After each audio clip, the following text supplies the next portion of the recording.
I'll be honest, I don't rate American cars.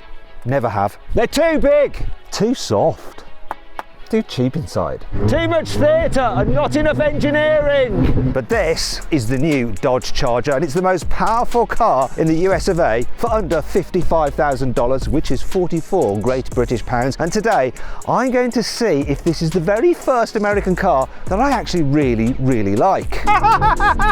Hurricane! Mwah. I've lost my head. Or maybe I'll hate this one too, and then Dodge will hate me. Awkward.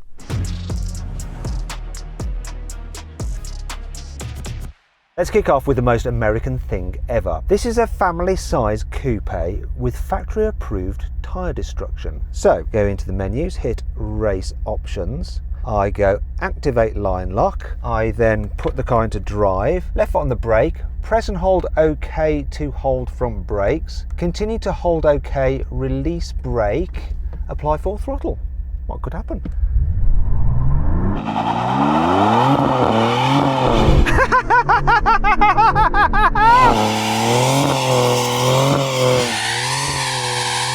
This is utter nonsense! Oh my God! That is crazy. Why do you need to do that? It's totally pointless, but it's so much fun. Oh God, I'm just breathing a load of tyre smoke. Anyway, we need to see if this car is fast in a straight line. It's not just good at showing off, but I'm a little bit worried about this. Here we go, I'm going to brake boost it. Oh, come on, wheel spin too much. Come on, come on. Oh, it's hooked up finally. Ooh, 5.81 seconds. It's all right, but it doesn't feel BMW M4 quick, does it? This is how fast I've gone in one of those.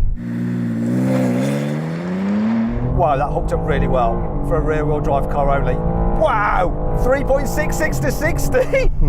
You know what, I've got a little bit of a trick to make this thing go even faster. We'll come to that later. First though, we need to talk about the engine. Now technically, you can get the new Charger with a massive V8. It's a 5.8 litre supercharged with over 1,000 horsepower. It's called the drag pack and it's actually not road legal and only 50 been made, so you're not getting one. This is the 6-pack and it gets Dodge's brand new 3 litre twin turbo straight 6 Hurricane engine. I love the way that the Americans give their engines an actual name, whereas the Germans, they like numbers and letters. Yeah, we have the BMW S58 engine in our M4, whereas Hurricane sounds more powerful and it is more powerful than the German engine. So we've got 558 horsepower, 720 newton meters of torque, 8-speed automatic gearbox and selectable all-wheel drive. Sounds good. No, it really does sound good.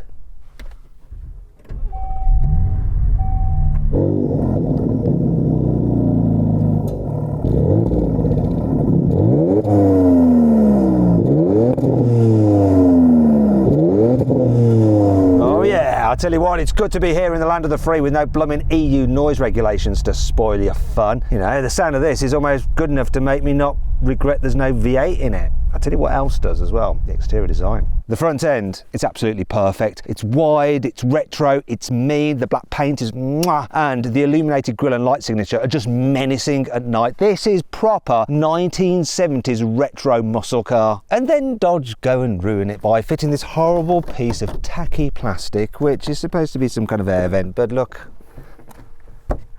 it doesn't go anywhere, does it? And then on the side, you've got these tacky B logos. They're a reference to the Scat Pack. It's like a 1960s drag racing thing. But yeah, cool story, bro. I'd take them off, put them straight in the bin. At the back, they've absolutely nailed it. That retro boxy design, the light bar, once again, looks incredible at night. It does just look like the 1970s muscle car, doesn't it? And look, I'm going to use the carwow stick of truth to prove there's no fakery here. We've got real exhaust pipes. If you get the EV version of this, there are no exhaust pipes. More on that later. Overall though, fabulous design. But the question is, can you actually live with this car? Weird on this, the Charger is actually a hatchback. They used to be saloons. But you get 644 litres of space, which is very good, although the space is quite shallow. Now let's demonstrate it by you and me, Lewis. We'll jump into the car.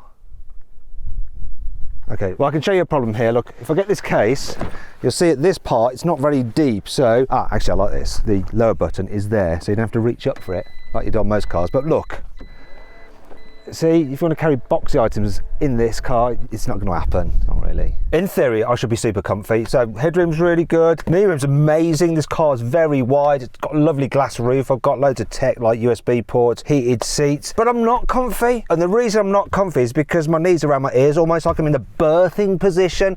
In fact, being sat like this is making me want to take a toilet break. Have we got time? I need to. No. All right. The reason is there's no footwells because this car is meant to take a big battery underneath because it's also sharing its platform with the EV model. So there's no footwells and they haven't put them back in for the internal combustion engine car, which is silly. Hopefully we don't have that same problem in the front. In some ways it's actually worse. If you look down here, you'll see literally no footwell. And so you sit on this with your legs straight out in front of you, a little bit like you're on a deck chair at the beach, and you can never get the seat as low as you want to go. I feel like I'm just too raised up for this kind of car, and it's a shame because in every other way this car is quite practical for a sporty vehicle. So decent cup holders, decent door bins, good storage under here, and the design of it is generally really nice apart from the odd shaped steering wheel, and quality's good as well. It's more European than American. But what about the tech? You know, America's famous for its tech companies, but not so much in their cars. The touchscreen is brilliant, so the graphics are sharp, it's crisp, it's responsive, it's colourful as well. The user interface is one of the best out of any American systems I've ever used. It's quite easy to navigate through all the different functions, and your Android Auto and Apple CarPlay are wireless and very, very easy to use. That is good. What's not so good though, the dials. Now, I'm not entirely sure what Dodge is trying to achieve here. So you've got all these different views, and you cycle through to get to the one that you actually want in a car like this, which is with the rev counter. And then with the rev counter,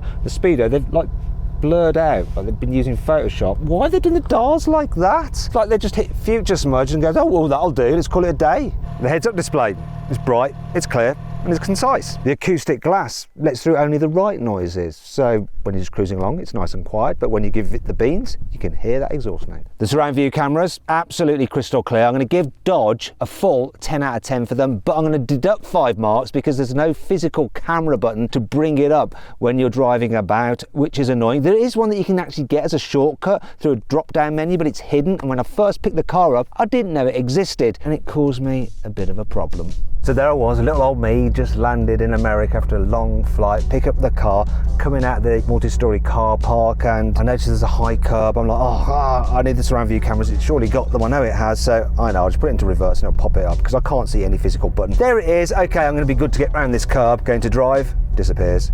So I'm there like looking, where's the button, where's the button, where's the button?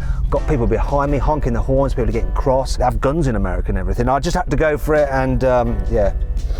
This happened. So I was driving around this high curb, you know, I'm in a foreign country, white car, the steering wheel's on the totally wrong side, and I felt this kind of like step from the rear. I was like, oh no, you know that feeling. You get out, you hope that it's not happened, but then yeah, look, I've curbed the alloy wheel. Brand new Dodge Charger, 20-inch powder coated alloy wheel, and I've done that to it. I'm so sorry, Dodge, please forgive me. Though actually, it's your own fault, design fault with the car, no physical camera button.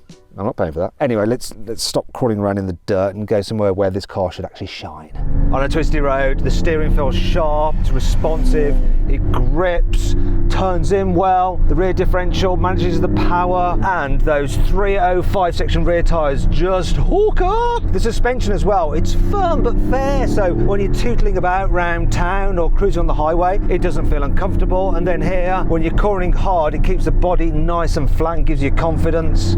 Oh yeah. There is a problem though, you can't hide this car's weight. So it weighs in at 2,185 kilograms, which is a lot. The EV version, that's 2,600 kilograms, though that does have 680 horsepower. This one though, I have to say, when you first put your foot down, it doesn't feel as aggressive or as punchy as a BMW M4, even though it has more torque at 720 Newton meters. That lordy weight just dulls the initial pickup. Also, the gear shifts don't feel quite as brutal or as sharp as the BMWs. Still, once you're going, this thing feels fast. Question is though, can it stop?